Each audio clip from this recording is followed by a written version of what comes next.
નજર કરીએ વિગતવાર સમાચારો પર અમદાવાદમાં પિરાણા પાસે ગોડાઉનમાં આગ લાગી છે। ગણેશનગરમાં આવેલા લાકડાના ગોડાઉનમાં કોઈ કારણોસર આગ લાગી હતી। આગના કારણે અફરાતફરી મચી ગઈ। ધુમાડાના ગોટે ગોટા દૂર દૂરથી જોવા મળ્યા। આગને કાબૂમાં કરવા માટે 31થી વધુ ફાયર ફાઇટરની ટીમ ઘટના સ્થળે પહોંચી છે। પાણીનો મારો ચલાવી આગ બુઝાવવાના પ્રયાસો હાથ ધરાઈ રહ્યા છે। આપ તસવીરો જોઈ શકો છો। આગ ખૂબ જ વિકરાળ છે અને આ વિકરાળ આગને કાબૂમાં લેવા માટે ભારે જહેમત થઈ રહી છે। તો આજ મુદ્દે વધુ જાણકારી મેળવીશું ટીવી9ના સંવાદદાતા યુનુસ ગાઝી પાસેથી। યુનુસ, અત્યારે ત્યાં કયા પ્રકારની સ્થિતિ છે? આગ ઉપર હજુ પણ કેટલો સમય લાગશે કાબુ લેવા માટે?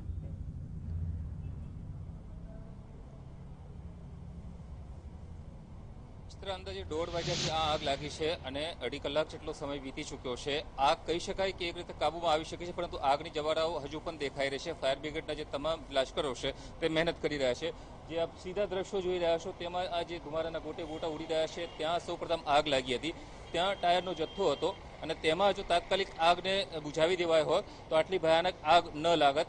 જે બાજુમાં જ લાકડાનું ગોડાઉન હતું, પીઠું હતું, તેમાં આગ લાગવાને કારણે આ આગ વધુ ભયાનક બની અને અત્યારે આપ જોઈ રહ્યા છો કે જે આગનું ગોડાઉન હતું એક રીતે લગભગ સંપૂર્ણ નષ્ટ થઈ ચૂક્યું છે।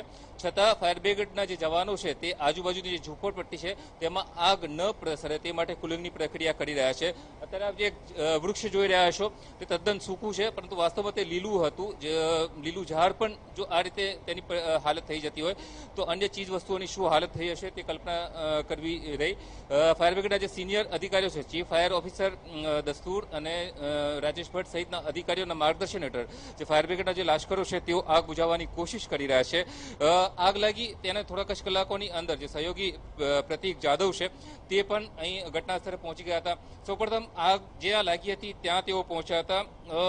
તમે ત્યાં પહોંચ્યા, શું પરિસ્થિતિ હતી અને આગ લાગવાના કારણો શું જાણવા મળી રહ્યા છે? બિલકુલ, સૌથી પહેલા જ્યારે આગ ટાયરના ગોડાઉનમાં લાગી હતી અને સ્થાનિકોનું જે રીતે માનીએ કે ટાયરના ગોડાઉનમાં આગ લાગી ત્યારે સ્થાનિકો દ્વારા આગને કાબૂમાં લેવાના પ્રયત્નો કરવામાં આવ્યા હતા। સાથે જ જે ગોડાઉન છે તેના માલિકને પણ જાણ કરાઈ હતી, પરંતુ ગોડાઉનના માલિક દ્વારા જે આગને તેને કાબૂમાં લેવા માટે પ્રયત્નો કર્યા હતા, પરંતુ આગને જે રીતે ગંભીરતાથી લેવી જોઈએ ગંભીરતાથી નહોતી લીધી અને ફાયર બ્રિગેડને મોડી જાણ કરી હતી અને ફાયર બ્રિગેડને જાણ કર્યા પછી પણ થોડો સમય ફાયર બ્રિગેડને અહીંયા આવતા લાગ્યો હતો, કારણ કે જે રીતે જગ્યા છે ખૂબ જ દૂર આવેલી છે। ફાયર બ્રિગેડને આવતા સમય લાગ્યો હતો અને ફાયર બ્રિગેડ આવ્યા બાદ તુરંત જ આગને કાબૂમાં લેવાના પ્રયત્નો કર્યા હતા, પરંતુ જે રીતે પવન ખૂબ જ છે અહીંયા અને પવનના કારણે ટાયરના જે ગોડાઉન છે તેનાથી બાજુના ગોડાઉનમાં જે લાકડાનું પીઠું આવેલું છે તેમાં આગ લાગી હતી અને આગ એ ભયંકર સ્વરૂપ ધારણ કર્યું। જ્યાં આગ લાગી હતી ત્યાં ઝૂંપડપટ્ટી પણ છે, મોટી સંખ્યામાં મકાનો છે। આ મકાનોમાં કોઈ વ્યક્તિ દાઝ્યો હોય અથવા તો કેટલા મકાનોને નુકસાન પહોંચ્યું છે?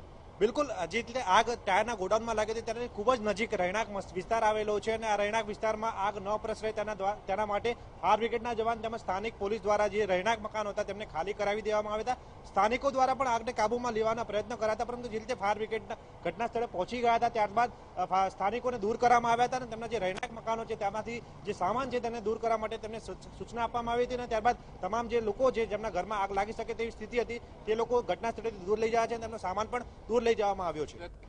બ્રિગેડ કોલ જાહેર કરવામાં આવેલો છે। તમામ લગભગ જે ફાયર સ્ટેશનો છે તેના લશ્કરોને અહીં બોલાવવામાં આવ્યા છે। ફાયર બ્રિગેડના અધિકારીઓ સાથે આપણી પણ વાત થઈ છે। હજુ કેટલો સમય લાગી શકે છે આગ પર સંપૂર્ણ કાબુ મેળવતા? બિલકુલ, chief fire officer Rajesh Bhatt સહિતની ટુકડી અહીંયા પહોંચી ચૂકી છે અને 30થી વધુ ફાયર ફાઇટર અત્યાર સુધી ઘટના સ્થળે પહોંચીને આગને કાબૂમાં લેવાના પ્રયત્નો હાથ ધર્યા છે। આગ અત્યારે હાલ કાબૂમાં છે, પરંતુ જે રીતે લાકડાના પીઠામાં આગ હતી અને ટાયરના ગોડાઉનમાં આગ હતી, આગને હજુ સુધી સંપૂર્ણ રીતે કાબૂમાં લેતા અડધો પોણો કલાક લાગી શકે તેમ કહી રહ્યા છે। અને ચીફ ફાયર ઓફિસરની જો વાત કરવામાં આવે તો તેમણે સ્પષ્ટપણે કહ્યું છે કે બંને ગોડાઉનમાં ફાયર સેફટીનો અભાવ જોવા મળી રહ્યો છે અને જે રીતે વારંવાર શહેરીજનોને સૂચના આપવામાં આવે છે કે ફાયર સેફટી રાખવી જોઈએ, આ ફાયર સેફટીના અભાવના કારણે જ હાલ છે તે રીતે આગ લાગી હતી અને જો ફાયર સેફટી હોત તો આગ આટલી ન લાગી હોત અને ફાયર બ્રિગેડને પણ આટલી મહેનત ન કરવી પડે તેમ ફાયરના જવાનો બ્રિગેડ ચીફ ઓફિસર દ્વારા કહેવામાં આવ્યું છે। ફાયર સેફટીની જો અહીં સુવિધા હોત તો કદાચ આટલી મોટી આગ ન પ્રસરતી અને જે માલ મિલકતને જે વ્યાપક નુકસાન પહોંચ્યું છે તે ન પહોંચતું।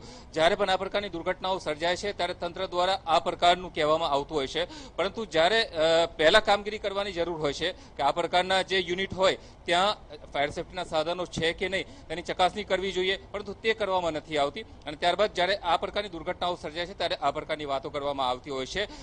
જે આ પ્રકારના જે લાકડાના યુનિટ હોય અથવા તો જોખમી જગ્યાઓ હોય ત્યાં ફાયર સેફટીના સાધનો વસાવવાની જરૂર છે. અને જો આ પ્રકારના જે ગોડાઉન હોય અથવા તો અન્ય યુનિટ હોય ત્યાં આ પ્રકારની ફાયર સેફટીના સાધનો ન વસાવવામાં હોય તો કાર્યવાહી કરવાની જરૂર છે. બિલકુલ આભાર યુનુસ, સમગ્ર મામલે જાણકારી આપવા બદલ. તો ફાયર સેફટીના સાધનોનો અભાવ ચોક્કસથી જોવા મળી રહ્યો છે અને જેના કારણે જ આટલી મોટી આગ અહીં પ્રસરી છે. આપને જણાવી દઈએ કે પિરાણા પાસે ગોડાઉનમાં આગ લાગી છે અને હાલ તો અહીં બ્રિગેડ કોલ પણ જારી કરવામાં આવ્યો હતો. મોટાભાગે કહી શકાય કે આગ ઉપર કાબુ મેળવી લેવામાં આવ્યો છે, પરંતુ હજુ પણ જે સ્થિતિ છે તે ખૂબ જ સંવેદનશીલ